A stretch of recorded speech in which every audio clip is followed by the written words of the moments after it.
Hello people, welcome to my channel, welcome to another video. This is my Chelsea versus Dynamo Kiev preview for the game which will be taking place at Stamford Bridge tomorrow in the Europa League last 16. It is the first leg, so obviously it is going to be my first leg preview, and kickoff will be at 8 PM UK time. So what I'm going to do for you guys in terms of this preview is that firstly, as always, I'll be giving you the team news concerning both sides, and I will be starting off with the Chelsea team news because it is at Stamford Bridge, and I always give you the home side. I always give you the team news of the home side first, and then I'll be giving you my lineup based on the team news in which I'm going to give you, and lastly I'll be giving you my score prediction, and because it's the Europa League, I'll be giving you my score prediction with Charlie Nicholas's score prediction. So without further ado, let's get straight into this preview. So like I said in that introduction, starting off with the Chelsea team news, there is only one story concerning the Chelsea first team, and that is that there are no new injury concerns, although Danny Drinkwater and Marco van Ginkel are both out with long-term leg injuries. I believe Marco van Ginkel was out with a knee injury, and Danny Drinkwater is out with a tendon injury. I don't know which tendon it is, but they both have long-term leg injuries, not leg, sorry. But yeah, that is it for the Chelsea team news. Moving on to the Dynamo Kiev team news, there is also only one story concerning the Dynamo Kiev first team, and that is that Benjamin Verbic,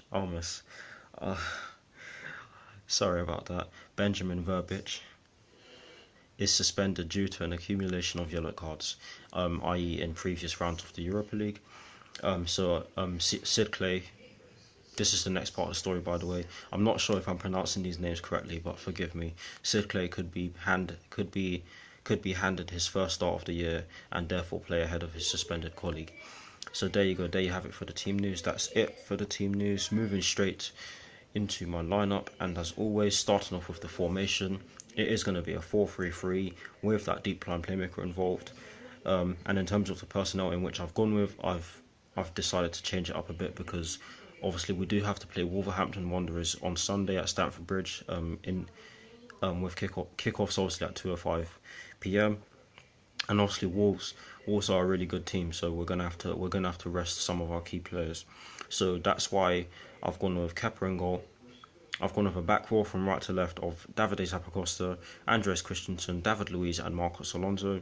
The reason why I've gone with David Luiz is because he didn't play against Fulham, and he should have enough energy to go out and put in a decent performance against Dynamo Kiev.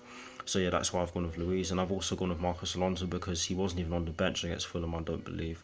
So again, he should have enough energy in order to play a decent game against Dynamo Kiev tomorrow. Well, yeah, that's the back four. And by the way, I'm going to give you a recap because I'm giving you explanations as to why I've chosen certain players. But yes, in the deep line playmaker role, I've gone with Ethan Ampadu. I certainly believe that Jorginho needs to be rested because he's played a lot of games recently, and like I said before I even dived into this lineup, we do have Wolverhampton Wanderers on Sunday, so we need to rest our key players. Not saying that we have players who aren't key. I'm just saying that we need to rest our best players. But yes, I've gone with Ethan Ampadu in that deep line playmaker role, with Ruben Loftus-Cheek and Ross Barkley just ahead of him. I certainly believe that Mateo Kovacic should start against Wolverhampton Wanderers, and that's exactly why I haven't gone with him in this midfield freeze, because we're gonna need someone who can really dribble with the ball. I'm not saying that Loftus-Cheek or Barkley can't, but Mateo Kovacic is the best out of the three at doing it. So yeah, that's why I've gone with Ruben Loftus-Cheek and Ross Barkley just ahead of Ethan Ampadu in that midfield three. Now, to finish this lineup, before I give you a recap, I've gone with a front three from right to left of Callum Hudson-Odoi, Olivier Giroud and Willian, for the exact same reason as to why I went with David Luiz, Marcos Alonso, Ross Barkley and Ruben Loftus-Cheek, and Ampadu as well. I've gone with that front three because we're going to need to rest. I think that Pedro is more suited to play against Wolverhampton Wanderers than Willian is.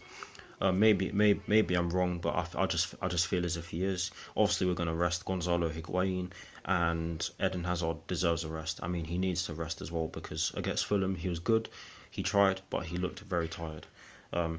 which explains why he came off. But yeah, a recap of the personnel which I chose: Kepa in goal, a back four from right to left of Davide Zappacosta, Andres Christensen, David Luiz and Marcos Alonso, a midfield three of Ethan Ampadu in that deep line playmaker role, with Ruben Loftus-Cheek and Ross Barkley just ahead of him, and a front three from right to left of Callum Hudson-Odoi, Olivier Giroud and Willian. So moving straight into the prediction section of this preview, and starting off with Charlie Nicholas's score prediction. He has gone with a 3-0 Chelsea win, as he believes that Chelsea will go with a full strength team and try to get themselves a decent advantage, as in a decent advantage from this game going into the second leg. And he also thinks that Chelsea will win 3-0. He just thinks it will happen. Now moving on to my score prediction, I have gone with a 3-1 Chelsea win, as I think that Dynamo Kiev are a pretty good side with some pretty good players. I don't know any of their players because we haven't played them since 2015, I think it was, when we were both in the Champions League, 15-16 season, by the way. But yeah, a pretty good side with pretty good players, and I also believe that Chelsea will not be at their best, but will want to offer enough in order to get the win and then look ahead to Sunday's match against Wolverhampton Wanderers. So yeah, that's why I've gone with a 3-1 Chelsea win. That is the end of this preview. I hope you all enjoyed it. I am sorry for the mistakes I made. Forgive me, please. I am still trying to get my head around some of these names, so bear with me. But yes, like, comment and subscribe to my channel if you're new, and my next video will be my team sheet reaction, which will obviously be done an hour or so ahead of kickoff. But yes, I'll see you all very soon. Come on, you Blues, and peace. Let's get the job done in the first leg and then worry about Wolverhampton Wanderers. Come on, Chelsea.